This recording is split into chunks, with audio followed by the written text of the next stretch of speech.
Seja bem-vindo ao Papo de Vege. Esse é o podcast do CTO Sorocaba.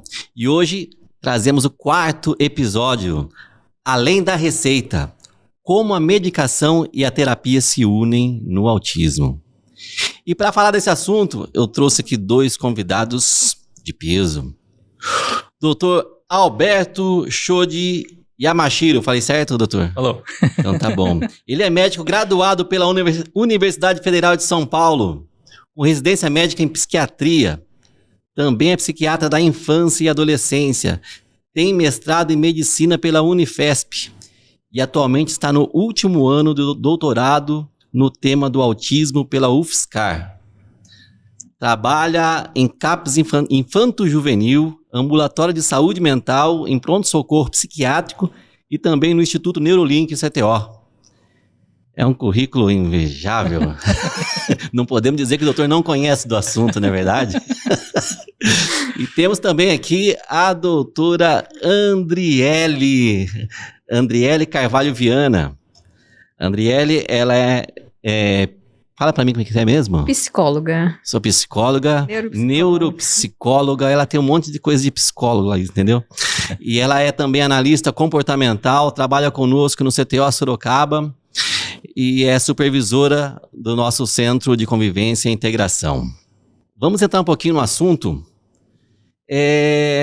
Existe alguns conceitos que a gente gostaria aqui de falar, principalmente sobre barreira comportamental. Às vezes as crianças chegam na clínica, né, por alguma indicação. Às vezes a indicação do médico, às vezes a indicação da escola, às vezes a própria família fala, eu preciso levar meu filho para ver o que está acontecendo, né? E muitas dessas vezes ela chega na clínica, mas o terapeuta não consegue trabalhar. Por quê? Porque existem algumas barreiras comportamentais. Alguns podem dizer barreiras biológicas, mas o que são essas barreiras? Principalmente quando a criança não consegue se concentrar para aprender, porque terapia nada mais é que ensinar, né? Então ela precisa se concentrar para aprender, então ela não para, fica correndo, ou chora o tempo todo, né? Ou ela não faz o contato visual, ou seja, o terapeuta não consegue trabalhar. Aí ele precisa de uma ajuda, né? Como é que surge essa ajuda, né? A terapeuta fala assim, mãe, conversa um pouquinho com o médico, com o psiquiatra, né? Para ver algum medicamento para que ele consiga se concentrar. Agora, como é que funciona isso no setting mesmo, doutora Andriele? Fala um pouquinho para mim como é que você chega nesse momento que fala assim, e aí, preciso tomar remédio ou não preciso tomar remédio? Fala um pouquinho pra mim como é que é isso. E quando a gente olha para essas barreiras que você deu, essa introdução, a gente tem uma série de análises específicas, né? Então, quando a gente fala do espaço terapêutico, a gente está falando no sentido de como essa criança se apresenta. Então, a gente vai olhar para o histórico de desenvolvimento, a gente vai olhar como é os processos de adaptação.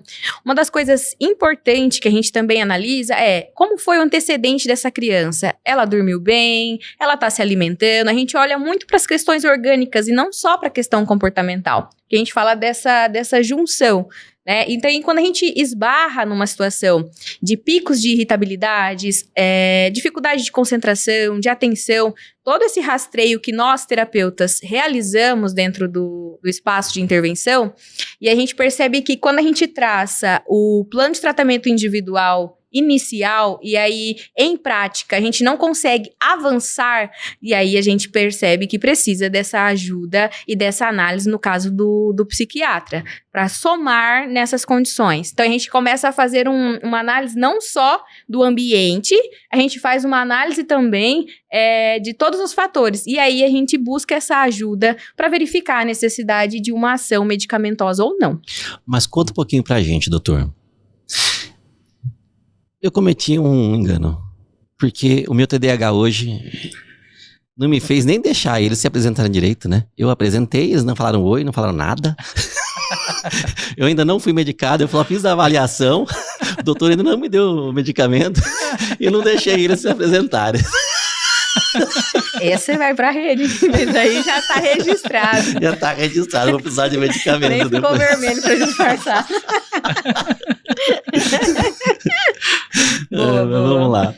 Doutor, então vamos lá. E daí? Quando a terapeuta, ela fala assim, ó, busca ajuda do médico. Esse remédio que o médico dá é pra curar? Pra que serve esse remédio? É pra fazer dormir, pra acalmar, pra curar? Conta um pouquinho pra gente qual que é a real função desse remédio quando vão buscar ajuda psiquiátrica. Uhum. Eu considero essa uma das perguntas mais interessantes, né? Porque ainda que existem estudos que já ocorreram e ainda estão em andamento, no sentido de tratamento medicamentoso para sintomas ou traços de personalidade que coincidem com o autismo, né? Então, por exemplo, medicação para prejuízo da comunicação social ou medicação para interesse restrito, né? Repertório de interesses restritos ou comportamentos repetitivos. No entanto, o que a gente sabe, né, atualmente é que esses estudos ainda eles têm são resultados ainda incipientes, né? Resultados insuficientes. Então, o que é consenso hoje em dia, que já fazem algumas décadas disso isso é um consenso, né, do tratamento, é que a gente só vai tratando na realidade as comorbidades, ou sintomas-alvo também, né? As comorbidades são as condições patológicas, né, doenças ou comportamentos, como a Andriele falou, né, às vezes está com uma agitação do comportamento, uma hiperatividade, né, e geralmente secundárias à condição original, que no nosso caso é o TDAH, o autismo. Tem aproximadamente cerca de 70% a 90% dos pacientes com autismo têm alguma comorbidade. 40% tem mais do que uma comorbidade, então é muito comum, mas não necessariamente vai precisar todas essas pessoas de medicação, né? Entendi. Por exemplo, depressão, ansiedade, secundária a falada mascaramento, né, ou camuflagem de sintomas, cerca de 5% a 20% dos pacientes têm epilepsia, então os neurologistas são muito importantes também no acompanhamento, né, aproximadamente 50% ou um pouco mais dos pacientes têm alguma alteração gastrointestinal, diarreia, constipação, muito comum, dor de barriga crônica. Então, mais da metade desses pacientes tem alguma comorbidade e muitas vezes precisa de um acompanhamento, né? E talvez o mais importante aqui é a gente entender que o médico não vai conseguir fazer essa avaliação sozinho, né? Então, realmente, ele precisa estar em sintonia de uma equipe multiprofissional, trabalhando de maneira interdisciplinar, né? Com troca de saberes, né? Com ações coordenadas. Ou seja, o remédio, ele não cura, no caso do autismo. Isso, não cura. Não cura, isso é fato. Né? Ele vai ajudar nas comorbidades. Isso mesmo. Isso, ele reduz, como é que é? Isso, alivia alguns sintomas, né, possibilitando, por exemplo, realizar a terapia, né? Então, é comum, assim, a Andriele chega lá no consultório, a queixa chegou no limite, né? Talvez se beneficiaria, sei lá, de um tratamento para essa ansiedade, ou automutilação, ou agressividade, né? E por outro lado também é extremamente importante, né? Se na terapia, por exemplo, o paciente está muito sonolento, muito sedado por excesso de medicação, o que não é raro de acontecer, a gente precisa saber, né? Então precisamos estar muito em sintonia, né? Senão ele não aprende, né? E existe muitas questões ainda. Acredito que o doutor receba muito isso como queixa das famílias, principalmente quando a gente fala no sentido de uma estimulação precoce, né? Aquele medo de inserir uma medicação, quando a gente busca esse rastreio, né? Até mesmo quando a gente faz essa aproximação de orientação para a família. Eu acredito que receba muito essa questão de opção em não entrar, talvez, com medicamento, mas aquela condição orgânica lá tá gritante, precisando de algo para ajustar nesse primeiro momento. É como o doutor trouxe, para conseguir estabilizar, para que a gente consiga também atingir algumas metas com esse paciente, né? Ou seja, a medicação, ela não ensina a criança a falar, né? Mas ela cria condições para que o terapeuta possa trabalhar isso. É isso mesmo? E aí a gente fala de uma questão desse olhar conjunto, né? Não só na questão comportamental. Acho que o fator orgânico ali é... E ter esse olhar particular para o indivíduo. Não de generalização. A gente ouve muito falar da risperidona, né? Que todas as crianças, primeiro medicamento, risperidona, vai risperidona. E nem sempre essa criança, o doutor pode falar, melhor que todos nós, mas nem sempre acho que é adequado, né, doutor? Isso se a gente for basear somente em protocolo de tratamento, né? Ok, a risperidona tá lá, né? Mas temos que lembrar que tem um ser humano por trás, Exato. né? Então, às vezes, o paciente tem um comportamento de agitação porque tá com uma dor de barriga, por exemplo, né? E aí, realmente, a risperidona, às vezes, agrava alguns sintomas, né? O paciente fica muito sonolento no momento que ele não quer dormir, né? Porque ele é bastante sedativo, a risperidona. E aí, a gente não pode só se ligar somente no protocolo do tratamento, né?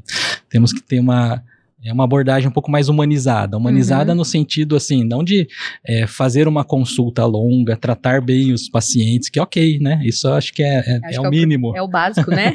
Mas entender que aquele paciente é um ser humano, né? Então, que ele tem dores, que ele tem dificuldades, não consegue dormir, às vezes porque está interessado em outra coisa, né, o jogo do celular, por exemplo, né, e a gente tem que levar isso em consideração, né, porque senão é controle de comportamento. Às vezes ele tá com alguma dor, né, tá chorando de dor e a culpa é do autismo. Não consegue, a gente pegar uma criança que é não verbal, às vezes tá com muita dor e não consegue se concentrar, mas a gente também não consegue acessar se é uma questão de dor. E aí a gente fica ali fazendo tentativas discretas, fazendo direcionamentos. Vamos usar então do ambiente naturalístico para inserir uma demanda. E aí o nível de resposta tende a ficar mais aversivo para essa criança. Então, muitas das vezes, se você for parar para prestar atenção nesse movimento, e principalmente no todo, é uma das grandes dificuldades. Né? Nesse sentido, é uma das barreiras também pros terapeutas nessa ação. Sabe que teve um caso, recentemente, de uma atendida nossa, que ela estava amuada, chorando, não estava bem por um longo período. Aí a fono, trabalhando com a comunicação alternativa, aumentativa, ela mostrou, você tá com dor? Ela foi apontando, até que ela apontou que dava dor na barriga. Daí foi fazer o exame e realmente estava com algum sintoma lá, eu não vou lembrar o que é, mas que daí tomou remédio para isso e ela melhorou. Ou seja, quando ela conseguiu falar o que ela estava sentindo, melhorou, mas até então estavam botando ela para dormir. Às vezes fica agitada, agressiva, porque tá com desconforto abdominal, né? E olha só que interessante, né? Também a inserção o ensino da comunicação aumentativa, né? Alternativa. Nesse processo. Ele consegue falar que tá com dor onde tá doendo, né? Então, quanto também essa questão de aproximação e treinos visuais também auxilia nesse processo, né? Mas qual que é o momento certo? Porque, veja bem, em muitos casos existe uma necessidade de acomodação. Vamos dizer que a escola é um dos pontos chaves nisso. Por exemplo, a criança não para. A criança não aprende. Ela grita, ela chora. Às vezes, não estou falando que é a culpa da escola, hein? Eu tô aqui falando o que acontece, tá? Às vezes as crianças chegam já na clínica, o encaminhamento da escola, fala, preciso de remédio, preciso de medicação, né? Daí a gente vai trabalhar e às vezes não é medicação, às vezes é a escola que não sabe trabalhar com aquela criança, às vezes é a questão comportamental mesmo, às vezes é a questão sensorial, né? Muito barulho, daí ela grita, ela não consegue ficar naquele ambiente porque ele não está preparado para ela, né? Como é que eu sei, né? Quais são os critérios clínicos para decidir agora é a hora de entrar com medicação para acalmar e agora não é a hora? Como é que eu faço para introduzir isso, doutor? Agora a pergunta é para ti. É muito comum, né, que a gente ouve inicialmente a família, porque muitas vezes o paciente com autismo ele tem uma dificuldade de se comunicar, né? E aí vem o problema que eu destaco, né? Que se nós médicos nos enclausuramos no nosso consultório, vemos só esse ponto de vista, às vezes equivocadamente a gente começa um tratamento que talvez seria desnecessário, né? Por outro lado, né? Se eu estou com um alinhamento com a equipe multiprofissional, aí sim eu consigo identificar aqueles fatores que não conseguem ser melhor conduzidos por uma terapia, e aí muitas vezes é a medicação que pode ajudar. A escola também é muito importante, né? Se eles soubessem o tamanho da importância, que é um relato da escola, de quando os professores falam, realmente não dá, né? Não tem nenhuma condição de aprender, né? A pessoa não está atenta, né? E a gente vai acreditar, sim, piamente, né? Que vai precisar de um tratamento. Às vezes a gente identifica um novo diagnóstico, um TDAH, por exemplo, e começa a tratar, né? Mas isso é sempre alinhado com os professores, com a escola, com a equipe multiprofissional, né? Com a família, né? E é em comum acordo, né? Nunca é algo colocado, né? O tratamento nunca é algo obrigatório se tem uma qualidade de vida e a pessoa consegue lidar com esses problemas sem ele. Entendi. E André, por exemplo, você recebe lá relatórios da escola, você recebe os pais que chegam desesperados, né? Olha, em casa ele fica de um jeito, na escola fica de outro, a escola fala que precisa de remédio, eu não quero dar o remédio. Como é que você lida com isso? Como é que é a criança quando chega para você e você fala assim, preciso primeiro fazer uma adaptação para depois saber se vai usar o remédio ou não? Como é que funciona isso no setting clínico? É um ponto muito delicado, e principalmente quando chega com queixas pontuais. Delicado no sentido que para fazer essa estrutura a gente já percebe também que chega aquela ansiedade familiar, né? E também as dúvidas escolar. Vamos falar de uma indicação da escola para a família chega lá para fazer terapia. Pensando nessa tríade aí de indicações. Então, o ponto mais delicado seria nesse processo de fazer a avaliação no sentido de analisar esse todo. E a gente fala de 2 tipos de ambiente, porque quando a gente se depara com o cenário escolar, a gente tem um ambiente totalmente sem controle, mas no sentido que não é desordem. Estou falando sem controle de outras questões comportamentais de outros indivíduos que estão lá. Então, quando eu paro e olho para essa criança que dentro do cenário terapêutico ela tem um comportamento e na escola ela tem um outro comportamento, a gente está falando dessa mudança de ambiente, né? E não necessariamente que essa criança está no ápice da situação. Uma das coisas que eu costumo muito falar, que um comportamento, se ele existe a nível de critério diagnóstico, ele acontece em todos os ambientes que esse indivíduo está inserido, e não apenas na escola ou não só em casa, né? Então esse é o olhar atento que a gente precisa ter na hora desse processo. Ele amplifica dependendo do... Exatamente, né? Do Ele tende a ter altas magnitudes, mas ele não deixa de aparecer. Então, por exemplo, mas na terapia ele não apresentou esse comportamento, mas na escola ele apresenta e em casa ele não apresenta. Então, a gente está falando de uma questão não só de comportamento da criança, a gente está falando desse ambiente que ele está inserido. Que a gente fala desse modelo de ambiente que potencializa comportamentos que estão. Daí a gente se depara na questão do masking, né? Que dependendo do ambiente, ele tende a potencializar ou não. Então, acho que é uma das queixas principais. E aí a gente se depara com a questão também, quando a gente traz no ponto delicado da situação, o plano de ensino individual, que a gente fala desse PEI, adaptado para essa criança que tem um atraso, ela estando ou não dentro de um critério diagnóstico, essa criança que tem dificuldades de aprendizagem expressiva, que tem dificuldades de acompanhar aquele material que está sendo ofertado para o outro, é um paciente que precisa de atenção nesse contexto. Mas espera um pouquinho. Você está me dizendo que se tiver uma adaptação do ambiente, se as pessoas souberem a lidar com essa criança, pode ser que ela não precise de medicação. Exatamente, porque se a gente determinar que o coleguinha do lado usa um estímulo que é um distrator específico para essa outra criança, o que eu preciso fazer é não tirar ela totalmente daquele ambiente, e sim talvez realocá-la. Fazer adaptação. Exatamente. Se ela ficar sentada lá no fundo da sala, uma criança maior, mas ela tem dificuldade de atenção e o barulho ao fundo da sala tende a ser maior, então a professora precisa ter esse olhar atento e levar ela para as proximidades da lousa. Então são pequenos detalhes que estou dando exemplo. Então, antes da gente falar no todo dessa inserção medicamentosa, a gente precisa fazer todo esse rastreio ambiental. Não só comportamental. Não só essa criança não para quieta. TDAH, o máximo que a gente escuta, né? Mas vamos lá. O que está acontecendo naquele ambiente? E um dos cenários também que, é claro, que seria para um outro contexto, senão a gente vai se estender nesse assunto, seria, por exemplo, essa questão, tem crianças que vão para a escola e nem se alimenta, e isso acaba dificultando o nível de atenção. Quem que consegue prestar atenção está com fome? E se é uma criança que é não verbal, não consegue solicitar, ou tem uma seletividade expressiva de alimentação? Então a gente se depara com vários cenários, que também a gente fala desse ambiente.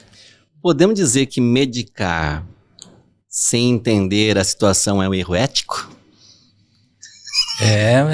Ótima pergunta, porque boa pergunta, hein, doutor? Ver quantas estratégias, né, não medicamentosas, não farmacológicas, a gente pode colocar para que se evite uma medicação, né?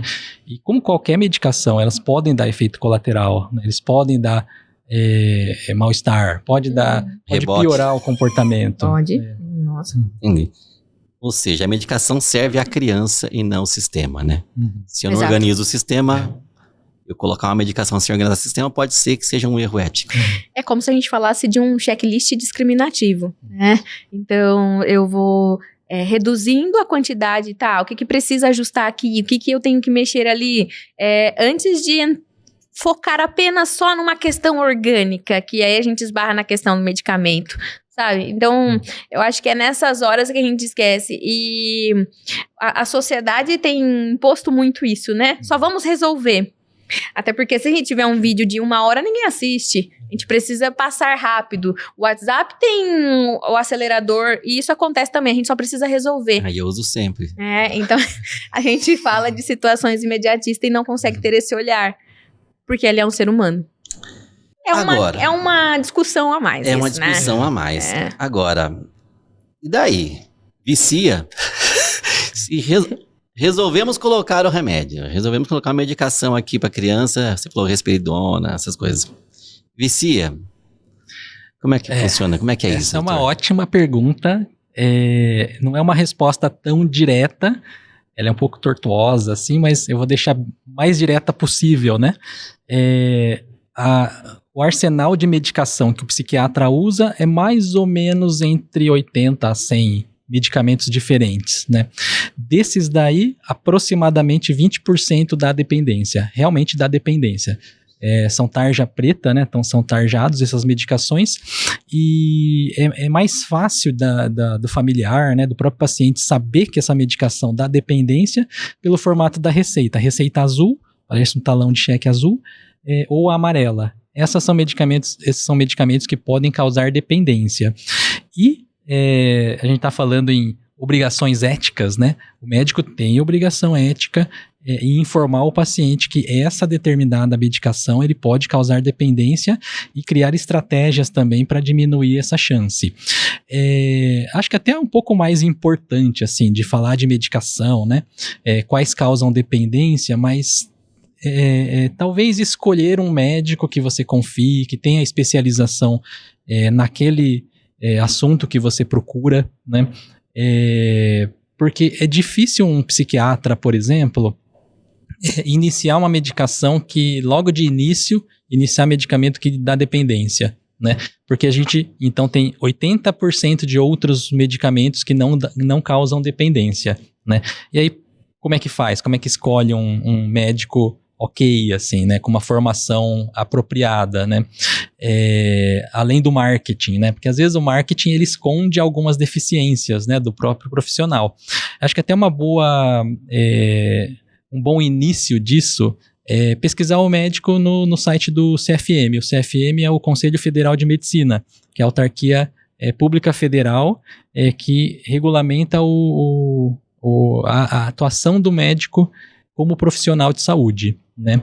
Então, coloca lá o nome dele, se de preferência com CRM, mas não é obrigatório, você vai saber se ele é um médico, quanto tempo já que ele está atuando, onde que ele se formou, né? Se ele realmente tem a especialização que ele assume e ele divulga ter, né? Verdade. São boas medidas para se considerar que o médico tem uma formação minimamente adequada, né? Para ele errar menos, né?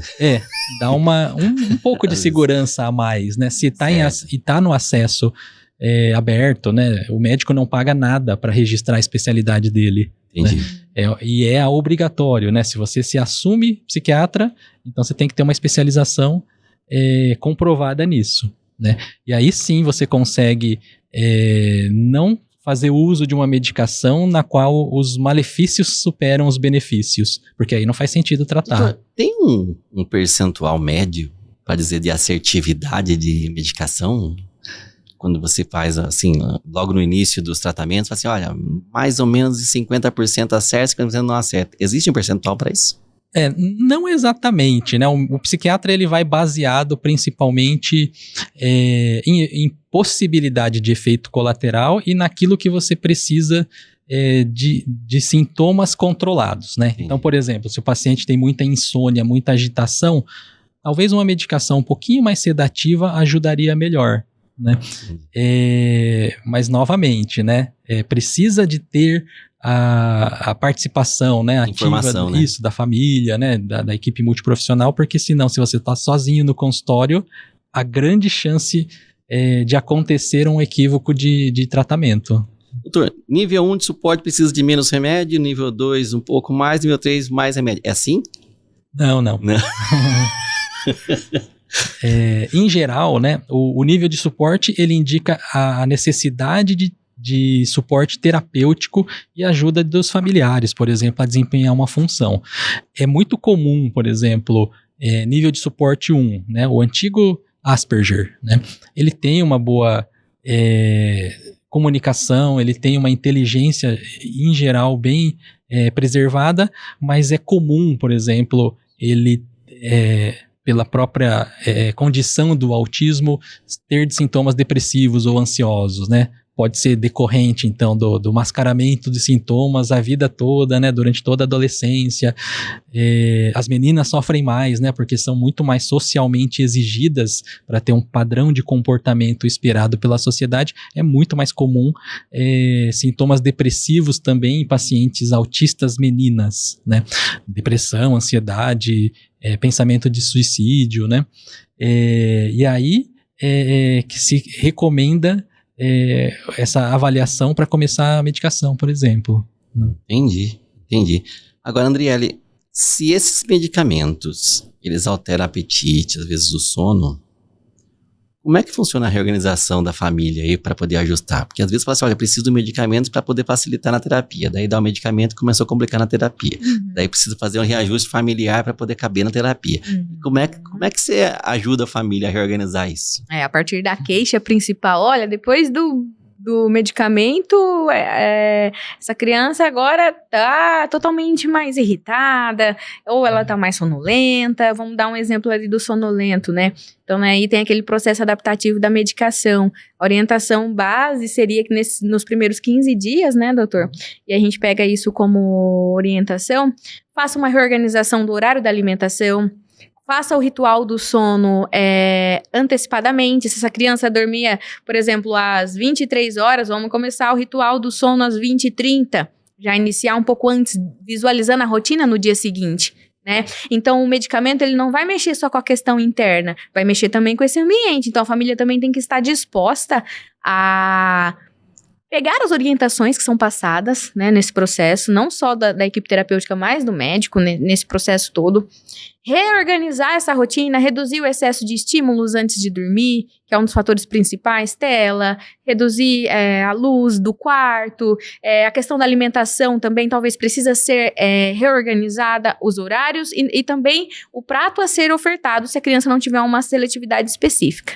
Então, nesse sentido, ela organiza, é como eu preciso também me reeducar nesse ambiente. Então, a gente fala de uma psicoeducação no ambiente no todo.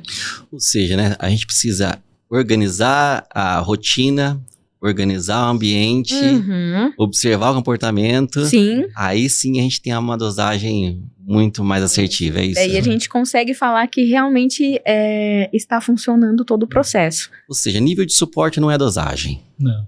Inclusive, tem nível de suporte 3, né, os mais graves, né, que não precisa de medicação, né, que eles têm uma necessidade de uma ajuda a mais, terapêutica, familiar, mas o comportamento é adequado, né, não tem agressividade, né, não tem outros sintomas psicóticos, né, automutilação. Ter um bom sono, né, uma boa noite de sono. Agora eu vou falar do assunto que muita gente chegou até aqui para saber se a gente ia falar ou não.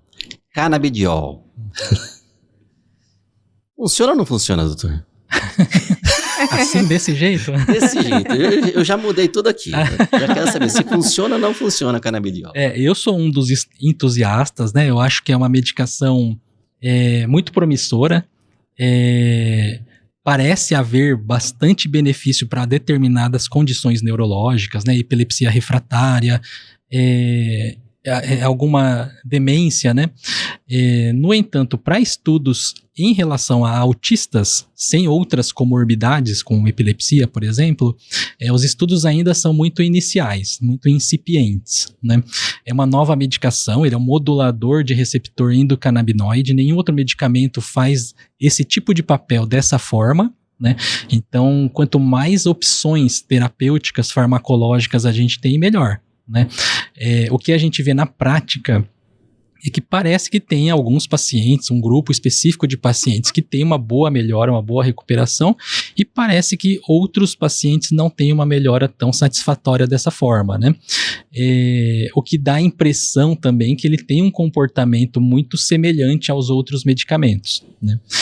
Que às vezes funciona para uma determinada população e não funciona para outros. Isso ainda está em estudos, né? O canabidiol ainda ele já não é uma medicação experimental, ele já é um fármaco de tratamento medicinal, né, baseado na cannabis. No entanto, ainda como não tem muita evidência consolidada de que isso realmente melhora, o médico também é obrigado a solicitar à família e ele assinar junto um termo de responsabilidade por ser uma medicação que a gente ainda não tem todas as respostas que a gente precisava, especialmente nas crianças. E essa questão de dosagem? Por exemplo, meu filho começou tomando dosagem mínima, parece que melhorou. Aí quando aumentou a dosagem, descambou. Aí teve que parar com tudo. Como é que funciona? Como é que a gente faz essa dosagem certa? Como é que acerta isso, doutor? O ajuste ele é milimétrico, né? Então, às vezes, quando você dá uma medicação e fica bem, e parece que um pouquinho poderia ajudar mais numa agitação, por exemplo, aí é a hora que ele ceda, né? É a hora que ele pode dar mais sonolência, e aí a criança pode ficar mais agitada por causa disso. Crianças ainda estão em constante desenvolvimento, né? O cérebro do paciente com autismo é um pouco ainda diferente e a gente não sabe exatamente todas a evolução de um cérebro autista, né? Então, a psiquiatria também não é a psiquiatria da infância, ela não é uma psiquiatria de um adulto em miniatura, né? Então a gente está em constante modificação do cérebro e as respostas com os medicamentos a gente ainda não tem toda essa certeza. É bastante diferente o tratamento para, por exemplo, um adulto com autismo comparado com uma criança com autismo, né? E tudo isso a gente leva em consideração na hora de fazer a medicação, né? Agora a pergunta que muitos gostariam de fazer. O canabidiol é a mesma coisa que fumar maconha? Vicia? Ótima pergunta. Mas não. É uma das dezenas de substâncias que tem na planta, né, da cannabis.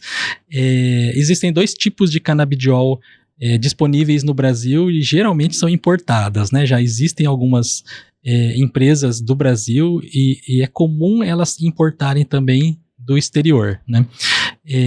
Não é igual a fumar pelo modo de ação, né? O mecanismo de ação que você toma a medicação, é uma dose controlada, e a ideia é que todos os sintomas negativos, né, todo o quadro negativo de usar a maconha, que é viciar, piorar, por exemplo, a motivação, né, existe uma síndrome amotivacional, a pessoa perde uma motivação, pode ter uma fissura, né, um desejo de usar, e cada vez doses mais altas, que é a dependência no da cannabis, isso não tem quando a medicação do canabidiol, né?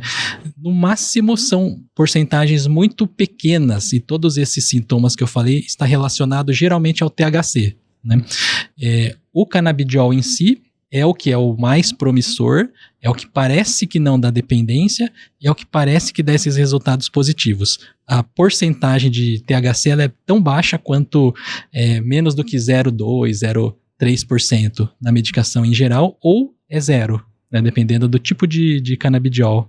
Eli, mas como que as terapeutas podem coletar dados para ajudar a família e o médico a ter essa assertividade, a conseguir chegar a um consenso e ajustar isso? Então, a gente pega ali a queixa base, né, que chegou pro indivíduo ali no processo terapêutico, a gente faz essa análise do repertório, que seria quais são as dificuldades em evidência que o medicamento venha, talvez, depois dessa inserção do medicamento, ele viria a reduzir. E daí a gente faz uma mensuração desse acompanhamento. E logo em seguida a gente faz esse reporte de informações à família ou diretamente ao médico, né? Geralmente as famílias pedem ali o relatório com a evolução dessa criança ou o que não evoluiu, para que leve nessa próxima consulta para ver se esse medicamento está sendo eficaz ou não. Então a gente consegue perceber se a criança tinha um pouco mais de dificuldade em permanecer sentada mediante a outros estímulos, e a gente começa a perceber que agora ela consegue ficar 10 minutos sentada utilizando um único estímulo. Opa, peraí, a gente já percebe que deu uma ajustada naquela queixa. Se eu estivesse falando de uma queixa de déficit de atenção, tá? Então, existem várias queixas nesse sentido. A gente começa a perceber que, a partir dos estímulos, a partir dos comandos verbais, a partir do redirecionamento, essa criança começa a ter respostas positivas, né? E aí a gente começa, opa, peraí, então tá funcionando, então a gente tá conseguindo agora trabalhar aquilo que essa criança exatamente precisa. Estamos caminhando para o final. Passou rápido, doutor? Passou. Foi tranquilo, né? A gente está caminhando para o final aqui. Agora, vamos já para as considerações finais. Minha pergunta para você, doutor. Existe pílula mágica?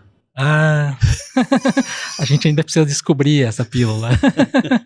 Então, acho que talvez a pílula mágica seja reforçar esse trabalho em equipe multiprofissional, né? Essa troca de saberes, o respeito a todas as áreas, né? O médico, ele não é o gerente, ele não é o dono do tratamento, né? Se a gente permanecer com essa ideia, né, das antigas, de décadas passadas, com um transtorno que é relativamente recente, né? O aumento da prevalência do autismo é relativamente recente, aí a gente não vai conseguir caminhar, né? E tem essa importância, né, do tratamento em conjunto. Entendi. E Andriele,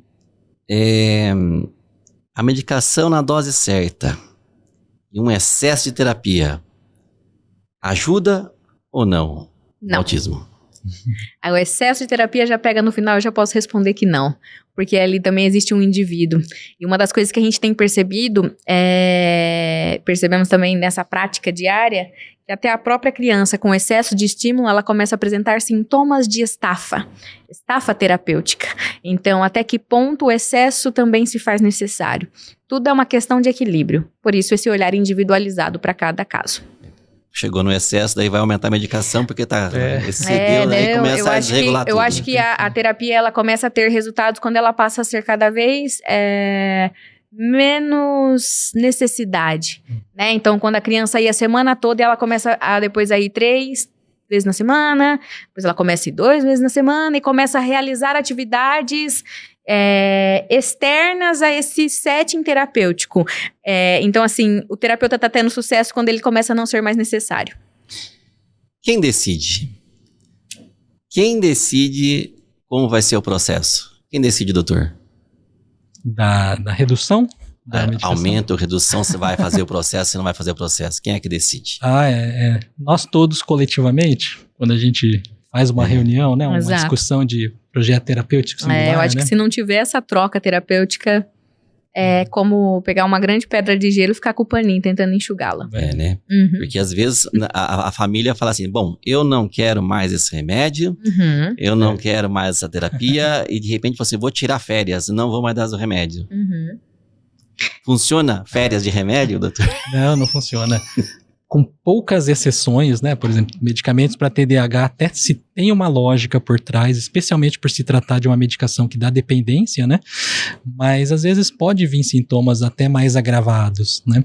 E um bom psiquiatra, ele tem também a ideia de que talvez no futuro, se possível em breve, que se diminua ou retire a medicação, né? Não tem um transtorno mental que necessariamente vai precisar tratar o resto da vida. Bom, gente, esse foi o nosso podcast. Aproveita, dá o like, senão o Babi fica bravo comigo. Dá o like, compartilha com seus amigos.